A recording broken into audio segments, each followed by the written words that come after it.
Hi everybody, this is Lauren from Camp Abilities, Connecticut, and today we're going to present to you a tutorial on how to play modified team handball with children with visual impairments. The first thing we're going to discuss is the equipment that we use in order to play our game. The first is our ball. This is actually a beep kick ball that has an internal sound source to make the ball auditory for tracking the ball. The next thing that we use is color-coordinated numbered pennies.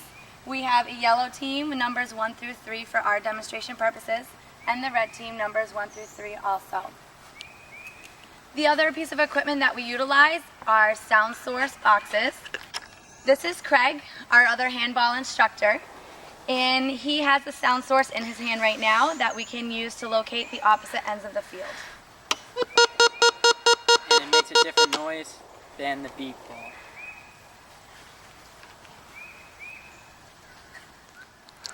Handball is a game that is very commonly played in a physical education setting, and it involves two teams trying to score on the opposite team's end zone.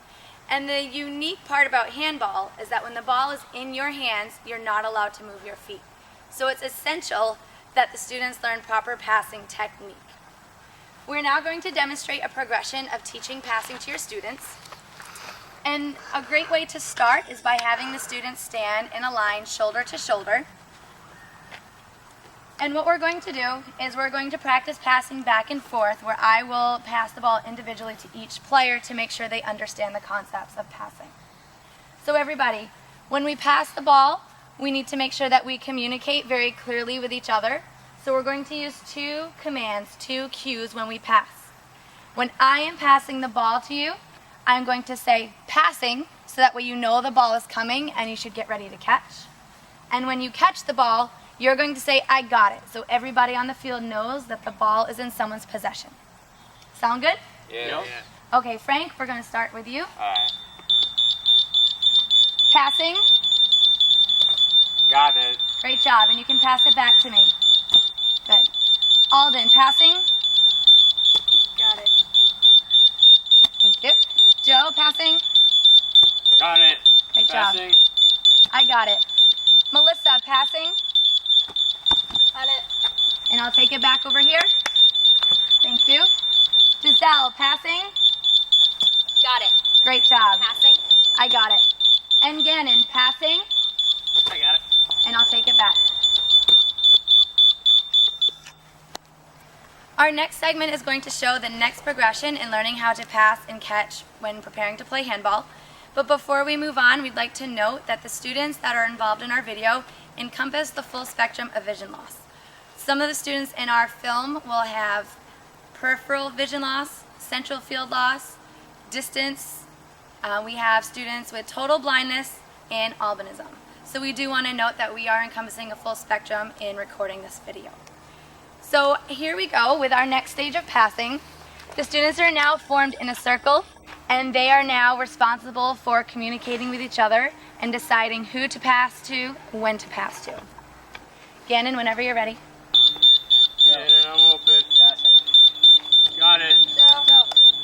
Melissa. Passing. Got it. Melissa. Passing.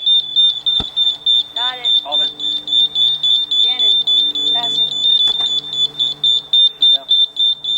Right here. Passing. Got it. Frank. Passing.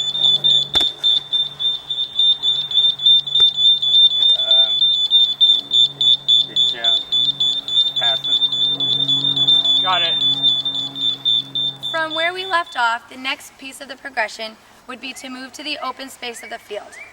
Our field is set up so that way there are clearly defined boundaries, so that way the students can freely move about the space without any obstacles, and also so that way they can quickly and easily become familiar with the playing area. At this point, before we move on to a game, it would be highly beneficial to have the students practice their passing drill in the open space of the field, practicing moving and passing as they go to get more comfortable with the skill of passing. It is important, however, that you do not progress on to the actual game until the students have mastered the skills of passing and catching, as well as communicating on their own. When playing with students with severe visual impairments, it is important and useful to use sighted guide while playing. we're going to have Gannon discuss and demonstrate one method of sighted guide for the game. When I play team handball, I use regular sighted guide by grabbing the elbow and using it to help me navigate the field.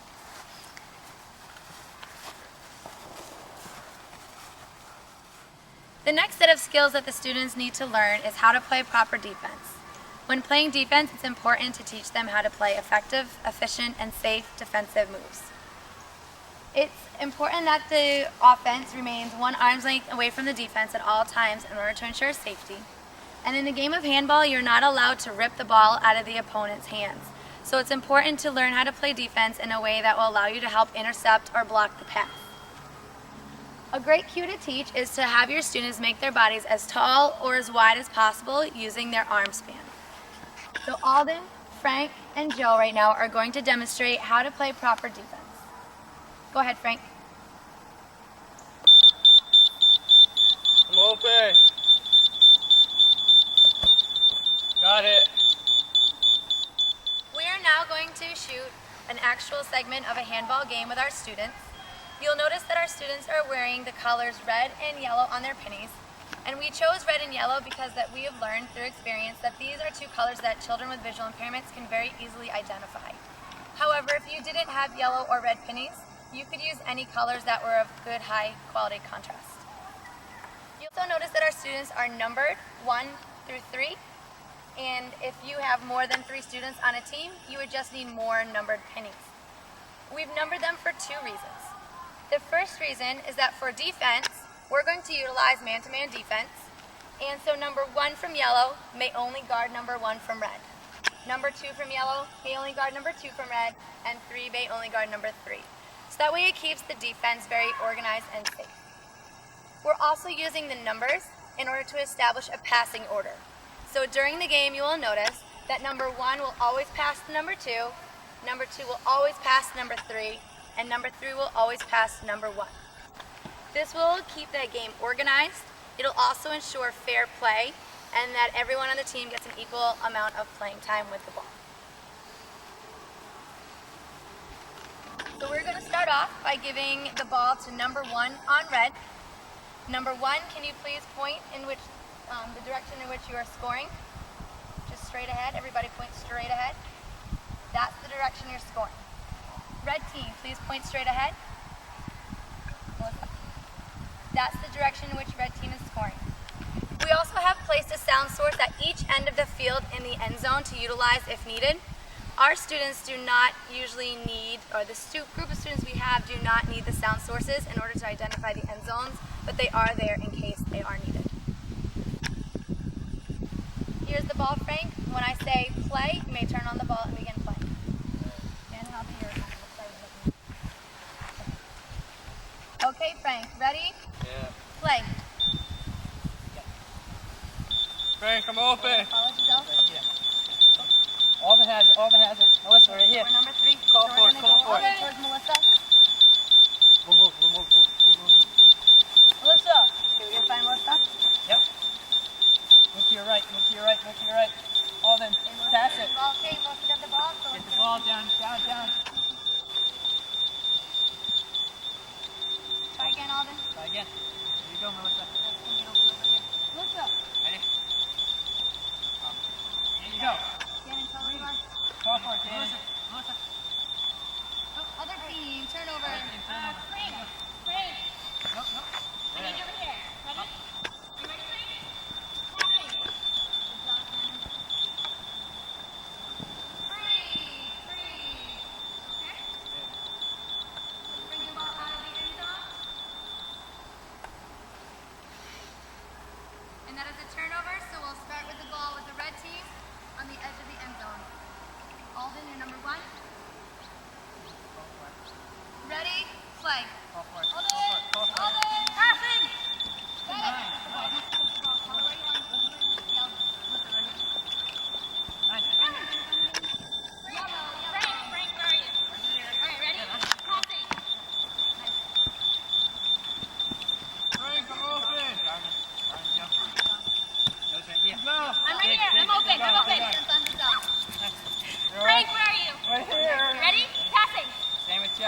Frank.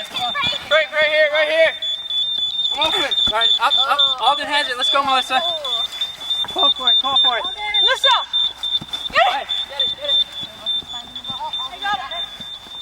Ready. Call for it, Melissa. Melissa! Call for it. There we go. Go for it. Danny, we can't hear you. Call for it. Nice throw. Got it.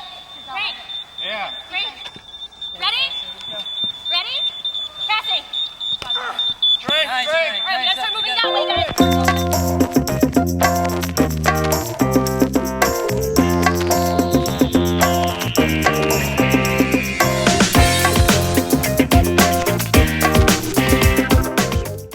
Thanks for watching. Get you kids to start playing team handball with visual impairments.